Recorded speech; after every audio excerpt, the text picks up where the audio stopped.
in that moment, you're like, oh, this is so crazy hot. And then isn't there a part of you, because you're a woman, who says, oh my God, if it's so hot in the bathroom of this skeezy bar, can you imagine how great it would be look like behind that picket actually emotional? No, not the picket fence, but if we had some sort of emotional connection, can you imagine the next level?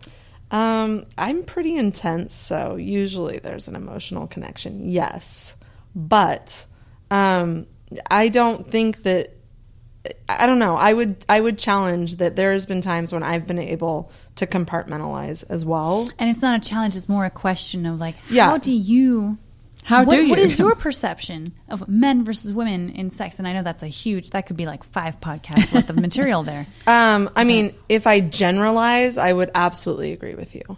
But I happen to, as I've shifted in who I attract in my life and understanding what I want from a partner, be it a sex partner or a life partner, anywhere in between, that's shifting for me. So I'm attracting people who are much more in touch with their emotionality and that physical connection and the chemistry between us, and that it isn't just physical. So that's shifted for me a lot in the last 10 years. A lot.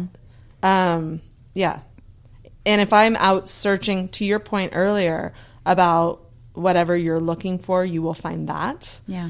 If I am looking for that intimacy in that way, which that's what I feel like that is, that I'll find that.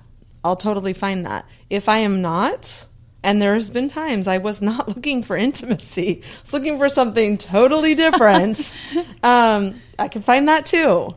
Well, that is so, I have to say, just on that note, it surprises me when men, and maybe it's the men I surround myself with, I'm not sure, and I'm trying not to be judgmental by any means, but it surprises me that they don't realize how easy it is. The sex part, like finding somebody to just get to bang, like if I need to get banged, honest to God, I could walk out of here and it's going to happen in like within the next 30 minutes. I'm going to have somebody. It's not that hard. It's probably not hard for you or for me or for men. That's not the hard part.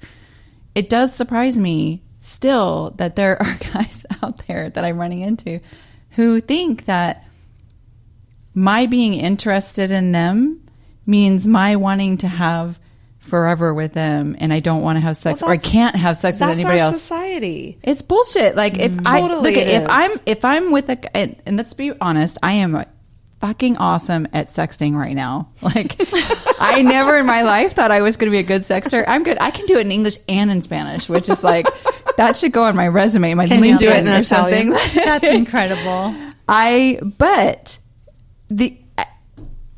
If I'm getting all hot and bothered because somebody's been sexting me for a day, and I'm like, dude, at some point you need to put up or shut up. And I can hear it like in his head. He's like, oh, I'm getting like, she's going to wait for me. She's going to wait for me, and I'm going to push her off, and it's going to be tomorrow, or it's going to be Sunday or whatever. And I'm like, fuck you. I'm going to go to McGuire's on Friday at 11:05, and there's going to be 7 of them standing in line, and I'm just going to pick one. Like that's what's going to happen. I don't know why I just ended up down that road. Anyway, polyamory. Yeah.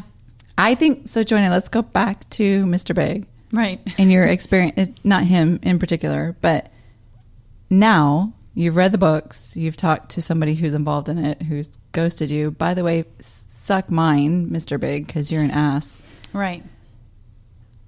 What, are you open to this idea that, forget polyamory specifically, but like something different than what you thought was, because I get the impression, and please correct me if I'm wrong, but okay, so you had a limited number of like real and relationships, you had some sexual relationships, but there's a picture that has, at least up until recently, been in your head of like what your relationship life is going to be. It's going to be one person, it's going to be very intimate, you're going to have a deep connection and potentially marriage and kids and that kind of thing. Right. Now that you've experienced this, Are you exploring different ways of going about this? Or are you still are you just open to like whatever lands I'm going to explore? Or are you specifically now you're like, okay, I thought maybe that was going to be a thing for me. It's not. I definitely know now this is my path.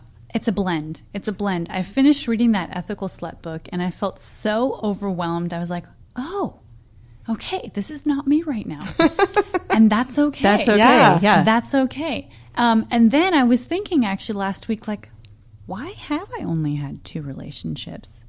Why? You know, I'm a 36-year-old woman. Why have I only had so few? And, you know, this thought popped up of like, oh, you're terrified of divorce because of what your parents went through and all of the fights they had while they were married. So it's easier to be single than to date. Mm-hmm. And I thought, oh, it's a protection. It's a defense mechanism. I respect this part of you, Joyna. Okay, let's go ahead and like put that down for now. And my thoughts going forward is that I really want to be 2 feet in, giving this monogamy thing a go, knowing it might change. Mm-hmm. Maybe 10 years or 15 years down the line, it might open up into something else. Because I truly believe right now, I don't think one person can satisfy all your sexual needs. And rather than maybe divorcing and right. having affairs and adultery and blah, blah, blah, what about that idea of opening it up and maybe trying something else? Because honestly, it's more about me. If I'm feeling like something is not being met sexually or in other areas, that's something I need to try and figure out. It's not my partner to figure that out for me. Yeah, but you do have to have a partner who's willing to meet you there, accompany you on that journey, and be like, okay, I can't meet these needs for Joyna. Doesn't mean I don't love her. Doesn't mean I don't want to be with her. How can we, as a couple, because now you have committed, right, to, regardless of how it started out. Let's just say it starts out with like monogamous. You're connected, you get married, or maybe you don't even have to get married, but you're a partnership, right? Right. You've made a commitment to each other in that iteration, right? And we all know that everybody evolves, and this is kind of where divorce ends up coming. Is like people are evolving at different rates and in different directions, and some people don't have the patience to wait it out or whatever. It's very hard to find a partner in the beginning when you're in that sweet spot and then go through like, okay, but what if things change? Like, because now you're like in all of the what ifs of the world, like, are you willing to accompany me on this journey knowing that maybe someday you can't meet all my needs? Like, how? I think the thing, honestly, Danielle, to be very, very vulnerable is that I look at the world that it is right now. And I really want to be with a person, just one person for the rest of my life. And I don't believe it will happen. Oh. So maybe you have to figure out a different version. Like if there was just one person that I could grow with and sexually and physically, emotionally, spiritually, and all those levels, be able to grow with that one person until the point I die, I would love that. That would be my happy fairy tale kind of thing.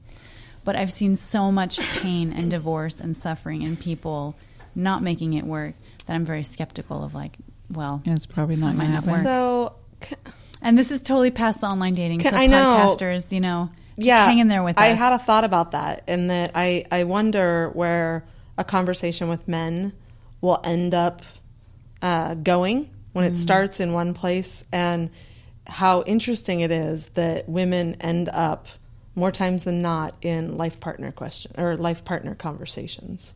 I want to read a poem. Is that weird? No, it's my podcast. Have you guys ever heard of the poem "The Invitation"? No. Who's it written by? Her name is Oriah Mountain Dreamer. Oh, shut up! Wow. Can you do it in a Italian accent? No, she's not Italian. So this is big, you guys. All right. It doesn't interest me what you do for a living.